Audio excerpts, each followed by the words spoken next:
Our scripture today is Luke 24, 13 through 35. That same day, two of the disciples were making their way to a village called Emmaus, which was about 7 miles from Jerusalem, discussing all that had happened as they went. While they were discussing these things, Jesus approached and began to walk along with them, though they were kept from recognizing Jesus, who asked them, "What are you discussing as you walk along your way?" They stopped and looked sad. One of them, Cleopas by name, asked him, "Are you the only one visiting Jerusalem who doesn't know the things that have happened in these past few days?" Jesus said to them, "What things?" They said, "About Jesus of Nazareth, a prophet, a powerful prophet, in word and deed in the eyes of God and all the people. How our chief priests and leaders delivered him to be condemned to death and crucified him. We were hoping that he was the one that would save Israel and set them free. Besides all this, today, the third day since these things happened, some women from our group have brought astonishing news. They were at the tomb before dawn and didn't find the body. They returned and informed us that they had seen a vision of angels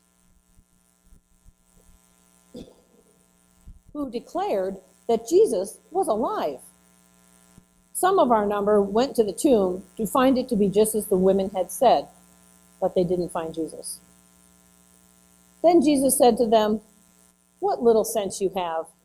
How slow you are to believe all that the prophets have announced. Didn't the Messiah have to go through all of this to enter into glory?' Then, beginning with Moses and all of the prophets, Jesus interpreted for them every passage of Scripture which referred to the Messiah. By now, they were near the village where they were going, and Jesus appeared to be going further. But they said eagerly, 'Stay with us. It's nearly evening. The day is practically over.'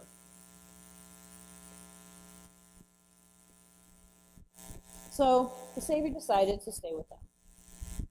After sitting down with them to eat, Jesus took the bread, said a blessing, broke the bread, and began to distribute it.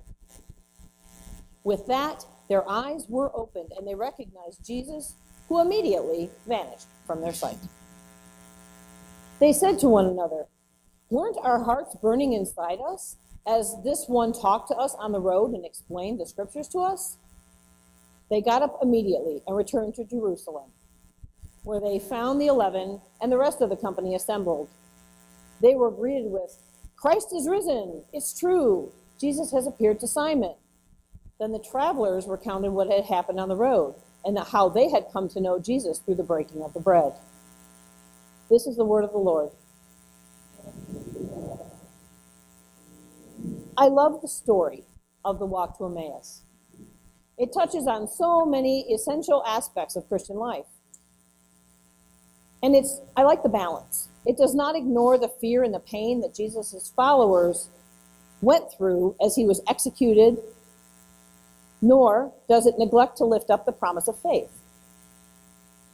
This story reminds us that faith is not about arriving somewhere. It's not about destinations, but journeying. The story of the encounter on the Emmaus Road keeps Christianity rooted solidly in the Jewish prophetic tradition, through the very words of the risen Christ, thus bringing those two traditions together. It sets forth an example of Christian hospitality as the disciples invite a stranger to stay with them and serve him, despite their own very real troubles. Finally, the risen Christ is made apparent to them in the breaking of bread with this person they perceived as a stranger.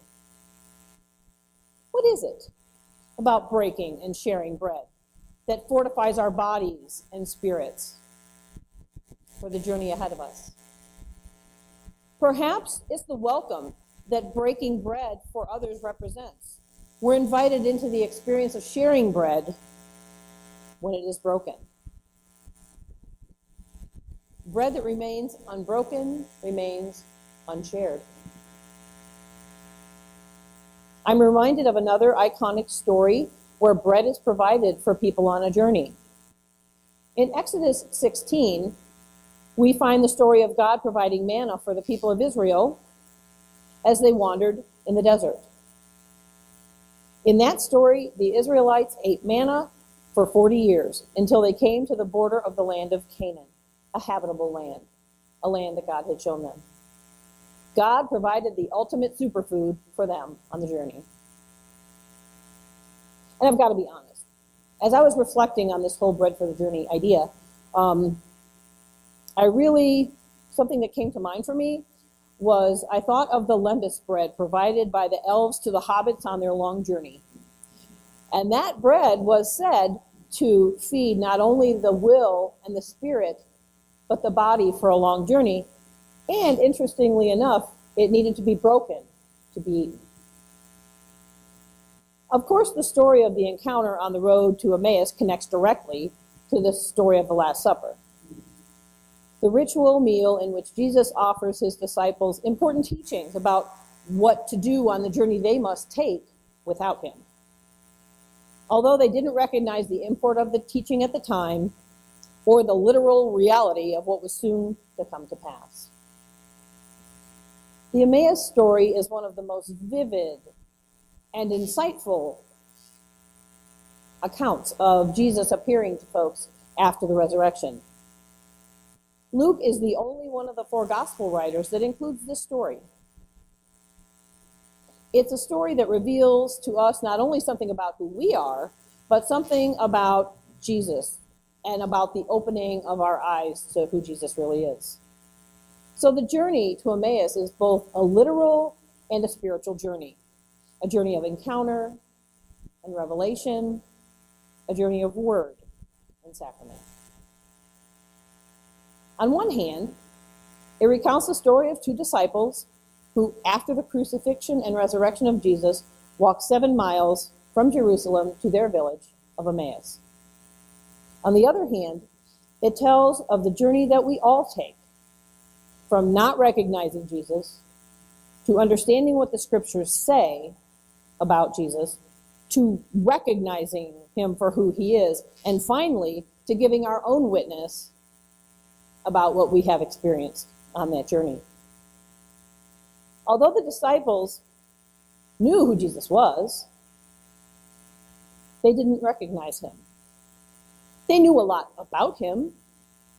They had certainly witnessed all those things that had happened in Jerusalem in the previous days. They had heard the things Jesus had testified about his own self, time and time again. Yet, they were not able to recognize Jesus when they met him. Have you ever wondered why?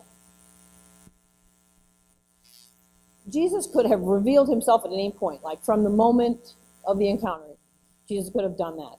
But this gradual revelation involves these two disciples, and it allows them to connect to the scriptures, to hear them differently, to hear the story and the import of the Messiah in ways that perhaps they had not heard, and to learn certain lessons about God's promises.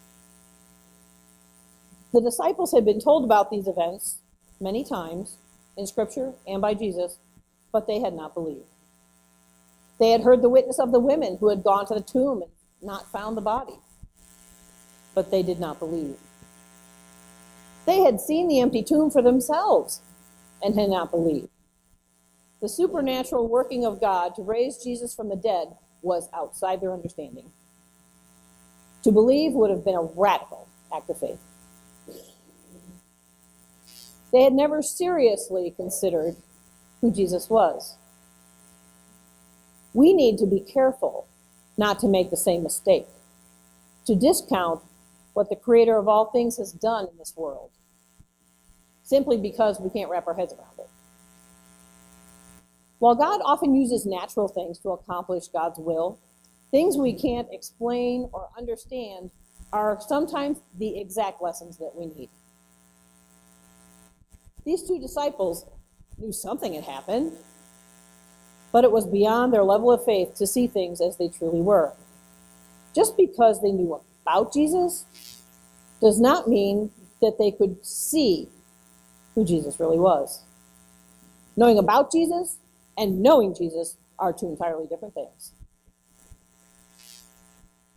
It was only as they had fellowship with Jesus, as they shared time and space, as he entered into the familiar and sacred ritual of breaking of the bread, that Jesus disclosed himself to them.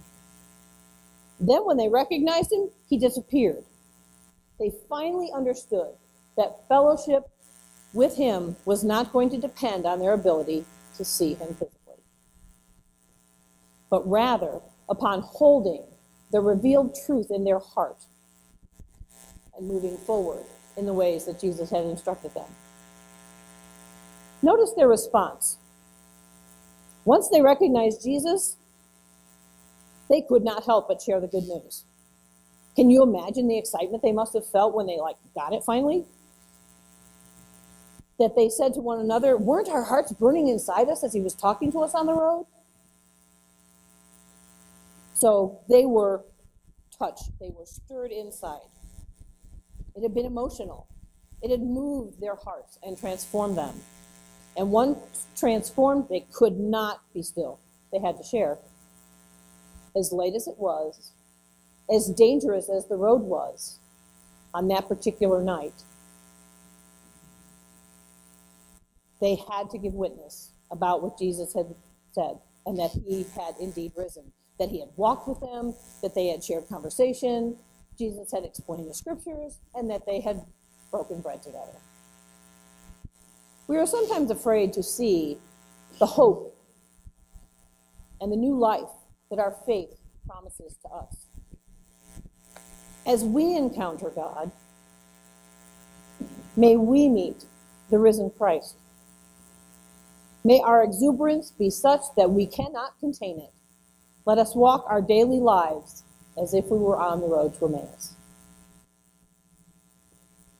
May we recognize and welcome the stranger traveling alongside, being open to the ways in which Spirit may be moving in that very moment.